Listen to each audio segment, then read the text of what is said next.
एक बार की बात है, एक घने जंगल में विशाल बरगद का पेड़ था। उस पेड़ पर बहुत सारे तोते रहा करते थे। वे सभी हमेशा इधर उधर की बात करते रहते थे। उन्हीं में एक मिट्ठू नाम का तोता भी था। वो बहुत कम बोलता था और शांत रहना पसंद करता था। सब उसकी इस आदत का मजाक उड़ाया करते थे, लेकिन वो कभी भी किसी की बात का बुरा नहीं मानता था। एक दिन दो तोते आपस में बात कर रहे थे। पहला तोता बोला, मुझे एक बार बहुत अच्छा आम मिला था। मैंने पूरे दिन उसे बड़े चाव से खाया। इस पर दूसरे तोते ने जवाब दिया, मुझे भी एक दिन आम का फल मिला था। मैंने भी बड़े चाव से उसे खाया था।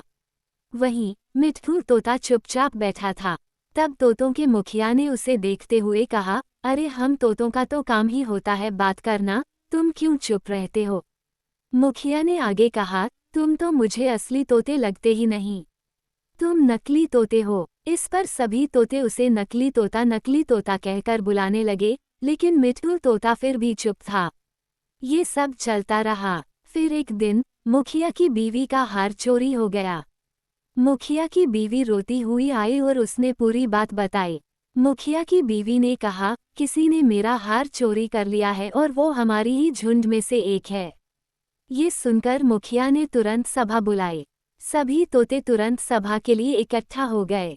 मुखिया ने कहा, मेरी बीवी का हार चोरी हो गया है और मेरी बीवी ने उस चोर को भागते हुए भी देखा है। वह चोर आप लोगों में से ही कोई एक है। ये सुनकर सभी हैरान हो गए। मुखिया ने फिर आगे कहा कि उसने अपने मुंह को कपड़े से ढककर रखा हुआ था, लेकिन उसकी चोंच बाहर दिख रही थी। उसकी चोंच लाल रंग की थी। अब पूरे झुंड की निगाह मिट्ठू तोते और हीरू नाम के एक दूसरे तोते पर थी, क्योंकि झुंड में केवल इन्हीं दोनों की चोंच लाल रंग की थी। ये सुनकर सभी मुखिया से चोर का पता लगाने के लिए बोलने लगे, लेकिन मुखिया ने सोचा कि ये दोनों मेरे अपने हैं। मैं कैसे इनसे पूछ सकता हूँ कि तुम चोर हो क्या? इसलिए मुखिया ने एक कौवे से इसका पता लगाने के लिए मदद ली। असली चोर का पता लगाने के लिए कौवे को बुलाया गया। कौवे ने लाल चोंच वाले हीरू और मिट्ठू तोते को सामने बुलाया। कौवे ने दोनों तोतों से पूछा कि तुम दोनों चोरी के समय कहाँ थे? इस पर हीरू तोता जोर जोर से बोलने लगा, मैं उस दिन बहुत थक गया था, इसलिए खाना खाकर मैं उस रात जल्दी सोने के लिए चला गया था। वहीं मिट्ठू तोते ने बहुत धीरे से जवाब दिया। उसने कहा, मैं उस रात सो रहा था। इस बात को सुनकर कौवे ने फिर पूछा, तुम दोनों अपनी बात साबित करने के लिए क्या कर सकते हो? इस पर हीरू तोता फिर बड़ी तेज आवाज में बोला, मैं उस रात सो रहा था। मेरे बारे में सब जानते हैं।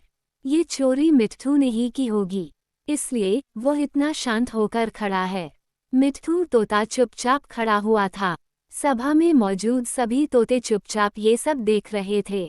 मिट्ठू तोता फिर धीरे से बोला, मैंने ये चोरी नहीं की है।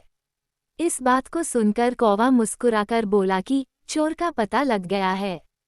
मुखिया के साथ साथ सब लोग हैरानी से कौवे की ओर देखने लगे। कौवे ने बताया कि चोरी हीरू तोते ने की है। इस पर मुखिया ने पूछा, आप ये कैसे कह सकते हैं? कौवे ने मुस्कुराकर कहा, हीरू तोता जोर जोर से बोलकर अपने झूठ को सच साबित करने में लगा था, जबकि मिट्ठू तोता जानता है कि वह सच बोल रहा है, इसलिए वो अपनी बात आराम से कह रहा था। कौवे ने आगे कहा, वैसे भी हीरू तोता बहुत बोलता है, उसकी बात पर भरोसा नहीं किया जा सकता है। इसके बाद हीरू ने अपना जुर्म कबूल कर लिया और सभी से माफ़ी मांगी। ये सुनकर सभी तोते हीरू तोते को कड़ी सज़ा देने की बात कहने लगे, लेकिन मिट्ठू तोते ने कहा, मुखिया जी, हीरू तोते ने अपनी गलती मान ली है। उसने सबके सामने माफ़ी भी मांग ली है। उससे पहली बार यह गलती हुई है, इसलिए उसे माफ़ किया जा सकता है। ये बात सुनने के बाद मुखिया ने हीरू तोते को माफ़ कर दिया। दोस्तों, कभी कभी ज़्यादा बोलकर हम अपनी अहमियत खो देते हैं, इसलिए ज़रूरत के समय ही बोलना चाहिए। दोस्तों, कहानी अच्छी लगी हो तो इसे लाइक करें, शेयर करें और चैनल को सब्सक्राइब ज़रूर करें। धन्यवाद।